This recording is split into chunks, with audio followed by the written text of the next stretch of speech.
Morning farm chores. Okay, maaga pa. Natitira ako sa farm. Magcho-chores ako. Paano namin inaalagaan ang 187 na mga free-range chickens? Isang pabo, isang baka, 5 kambing, 4 na native pigs at hydroponics. Tara!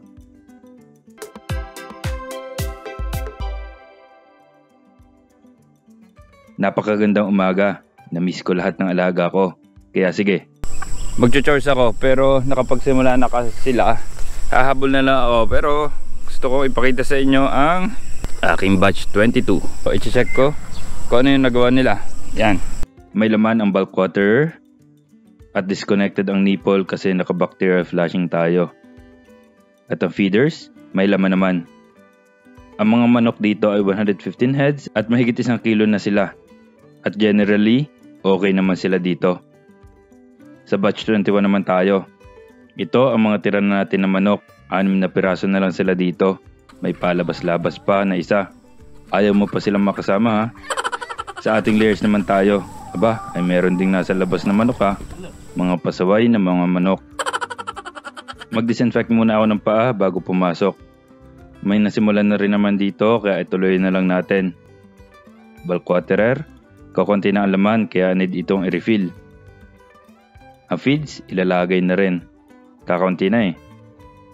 Ang mga layers ko, mahilig pa rin umitlog sa baba. Mag-jogging tayo.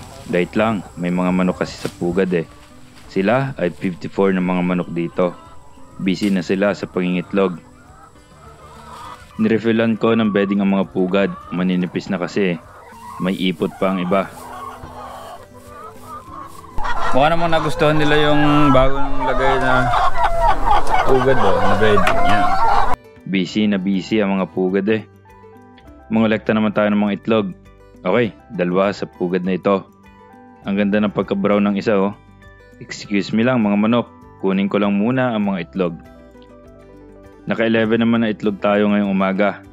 Favorite chores ko talaga ito. Dumating na ang deliver ng feeds kaya nag-refill na rin ako. Ang bulk waterer, nilagyan na rin ni Jayman yan. Bell water naman, hugasan lang ng mabuti.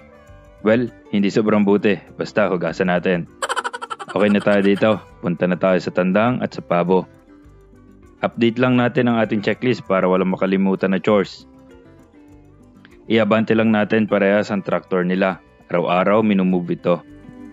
Isangat ko lang sa mga hindi pa nakakatikim o gusto mag-repeat order ng Spicy Chicken Pastil by Garapon ni Off Duty dahil available pa rin ito sa mild at extra variant. Ma-order mo ito kahit nasan ka man sa Pilipinas through your favorite online selling platform by jar or by reseller pack.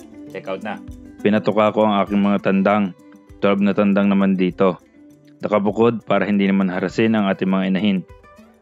At ang ating nag-iisang pabo. Napakailap pa talaga nito sa amin. Uhaw na uhaw din ang ating mga tandang oh. Kay Janby naman tayo. Ang nag-iisang baka dito sa farm. Malinis na ang kanyang paddock. Ililipat na lang. Ako magbubukas ng paddock dahil matagal ko nang hindi nagagawa ito. Nang biglang talon-talon si Janby eh. Palagi daw ito ginagawa ni Janby pag tumatawid. Parang palaging excited ba?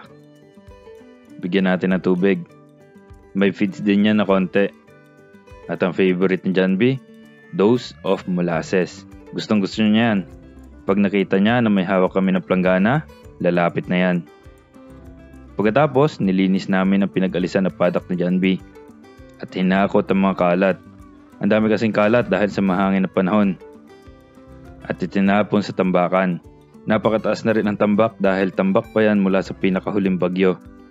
Dito naman sa kambing tayo, 5 na lang ang mga kambing natin. Nakalungkot lang na nabawasan tayo ng isa si Jenny.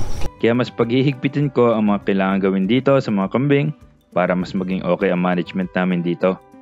Dahil tanghali naman na, pinalabas na namin ang mga kambing. Ang mga lalaking kambing, nakatali yan. May feeds at tubig na sarili nila.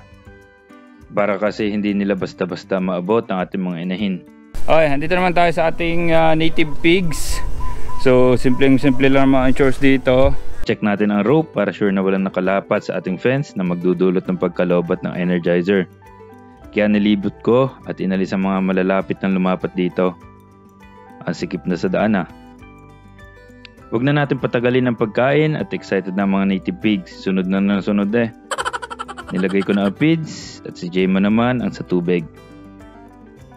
Kababait na ng native pigs natin ah. Unlike nung una, tatakbo naman eh. Muntik pang mawala. Okay, para sa last chores natin sa ating hydroponics. Ang ating seedlings at ang ating mga gagandang lettuce. Okay naman ang laman ng tangke, kaya hindi pa kailangan mag-refill. Buhayin lang natin at i-check isa-isa ang flow ng ating microtube. I-adjust kung kailangan. Kailangan din i-refill ang seed tray, medyo tuyo na eh. So yan, ang chores. Kain na na. Peace.